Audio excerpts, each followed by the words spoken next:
কিন্তু রমজান এত গুরুত্বপূর্ণ কেন? রোজার মাসটা এত বরকতপূর্ণ কেন? রোজার মাস এত ফজিলতপূর্ণ কেন?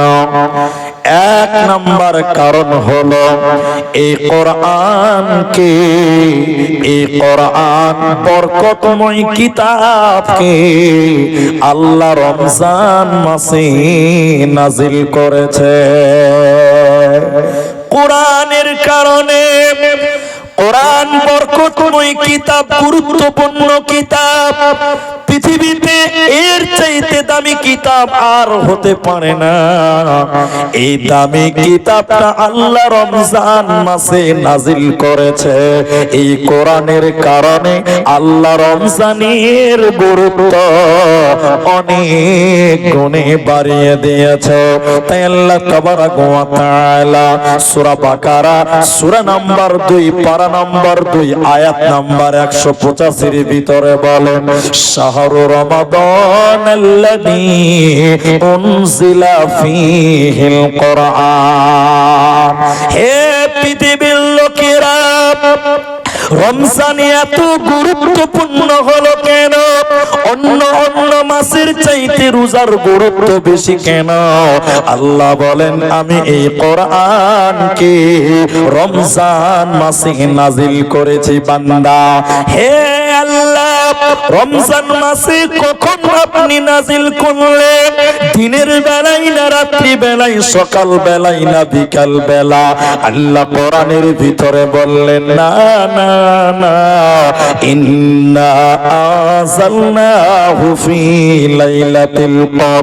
আমি রমজানের শেষের 10-এর বেজুরের রাত্রিতে, কদরের রাত্রিতে, সাবে কাদারের রাত্রিতে আমি নাজিল করলাম। তাহলে কোরআনের কারণে রমজানের গুরুত্ব পৃথিবীতে বেড়ে গেছে, কারণ রমজান হলো কোরআন নাজিলের মাস। এজন্য মুসলমান এই রমজানে বেশি বেশি করে কোরআন তেলাওয়াত করো। এই রমজানটা কোরআন নাজিলের মাস, এই মাসে বেশি বেশি করে কোরআন পড়ো। ইহকালেও কামিয়াব হবে, মরার পর জান্নাতি হবে। তোমাদের মূল্য বেড়ে যাবে, তোমাদের চিন্তা রবে না, রবে না। এবার তাফসীর বলি। তাফসীরে ফাতহুল মাজিদ ভালো হয়েছে, যে গিয়েছে তো ভালো হয়েছে, থামেন।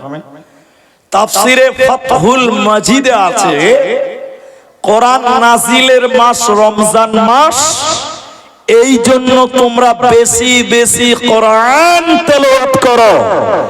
স্বয়ং বিশ্ব নবী রমজান মাসে জিবরাইলের কাছে কোরআন খতম করতেন, জিবরাইলকে কোরআন শোনাতেন, জিবরাইল নবীকে কোরআন শোনাতেন বেশি বেশি।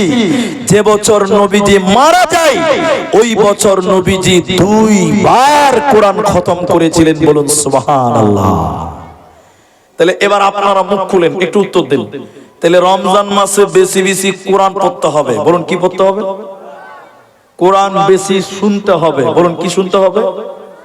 কিন্তু এখন মানুষ বেশি বেশি কোরআন শুনতে পছন্দ করে? জোরে বলুন, হ্যাঁ না বলুন। করে না। বলে কেমন করে না মুলি সাহেব, আমরা তো কোরআন শুনি না। কেন কেন? এই মুলবিরা যারা তারাবি পড়ায় রমজান মাসে, দেখবেন গ্রামে 3টা মসজিদ আছে, যে মুলবি সবচাইতে তাড়াতাড়ি তারাবি শেষ করে, ওর পেছনে লোক নামাজ বেশি পড়ে। ঠিক বললাম না? জোরে বলেন, জোরে বলুন। আর যে মুলবি দেখবেন আস্তে আস্তে লম্বা লম্বা সূরা পড়বে, 5 দিন পর দেখবেন মুসল্লি হবে না। ঠিক বললাম না? না একটু বলেন। তার মানে আমাদের কোরআন শুনতে বেশি ভালো লাগে না। আপনি বাস্তব কথা বললাম এটা। কোরআন যে মুলবি বেশি লম্বা করে পড়ে, ওর পেছনে নামাজ পড়বে না। দেখাই আপনাকে, আমাদের গ্রামে 3টা মসজিদ আছে, আমি বুঝার জন্য বলছি এটা। এখন 4টা। রমজানে তালবিল ইমরা সব বাড়ি চলে আসে। এসেছেন আপনাদের গ্রামে? এসেছে। ইমাম সাহেবকে এটা উস্তাদি বলছে, তালবিল ইম বলছে, মাওলানা আমি আজকে তারাবিটা পড়াবো। তো মুফতি সাহেব বলছে, তুমি মাদ্রাসার ছাত্র, তুমি পড়াবে তো অসুবিধা কি আছে, পড়াও। এটা ভালো কথা, ভালো করে বুঝেন। এবার ইমাম সাহেব প্রতিদিন তারাবি পড়ায়, ও তো ক্লান্ত, খাস পেয়ে গেছে। কেউ যদি পড়িয়ে দেয় তো ইমাম সাহেবের লস আছে না লাভ আছে ভাই? ও তো আনন্দ, বাহ চান্স আগে পিছনে রেস হয়ে যাবে। এবার যে তালবে ইলম তারাবি পড়াবে ও তো জান খালি খুচুর খুচুর পড়ছে যে কখন শুরু করতে পারবো, ঠিক না? জোরে বলে। এবার ইমাম সাহেব বলছে আজকে অমুকের ছেলেটা তারাবি পড়াবে, ভাই তোমরা আজকে তারাবি পড়ো। তো ইমাম সাহেব তারাবি পড়া তো 45 মিনিট লাগে। কয় মিনিট লাগে বলে? এবার ছেলেটা শুরু করেছে নামাজ, মানে 8টাতে শুরু, 9:45 শেষ। এবার ছেলেটা তারাবি শুরু করেছে, এদিকে দেখেন, এদিকে এদিকে, ইয়াসিন ওয়াল কুরআনিল হাকীম, লম্বা লম্বা সূরা পড়ছে, পেছনে খালি মুসল্লি বলছে এরকম সিমটম দেওয়ার লোক আছে না নাই? জোরে বলেন। যেই তারাবি বেতের সুন্নত সব শেষ, 2-4টা মুসল্লি বলছে 49। কত মিনিট? কইছে আমারকে মুলবি 8:30তে শেষ করে 45, আজকে নতুন তালবিলিন 49। বলেন নামাজ হবে? জোরে বলুন নামাজ হবে এদের? তাহলে আমরা তারাবিতে তাড়াতাড়ি পছন্দ করি কেন? আমরা কোরআন শুনতে, কোরআন পড়তে আমাদের দিল ভালো বলেন লাগে না।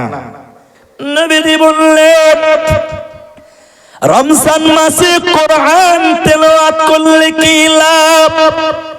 হাদিসের রাবি আব্দুল্লাহ ইবনে আমর রাদিয়াল্লাহু তাআলা আনহু, ওরে 300 বিঘি সিকফের ভাইরা বোনেরা শোনো, নবীজি বলেন দুইটি আমাল আল্লাহর কাছে কিয়ামতের দিন সুপারিশ করবে, আল্লাহর কাছে সাক্ষী দিবে।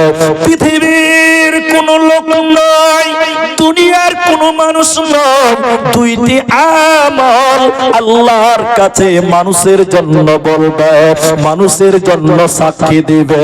ওই দুটি আমাল কি? ওই দুটি আমাল কি? ওই দুটির ভিতরে একটার নাম কোরআন। কোরআন কিয়ামতের দিন বলবি আল্লাহ তোমারই বান্দা সারা দিন না খেয়েছিল, রোজা ছিল, তারপরেও কোরআন শুনেছিল, কোরআন তেলাওয়াত করেছিল। আল্লাহ আমি কোরআনের সাক্ষী গ্রহণ কর। আল্লাহ কোরআনের সাক্ষী গ্রহণ করবে, আর কোরআন পড়নে ওয়ালা কি আল্লাহ জান্নাতে দিবে। এই লোকের কোনো চিন্তা রবে না, রবে না।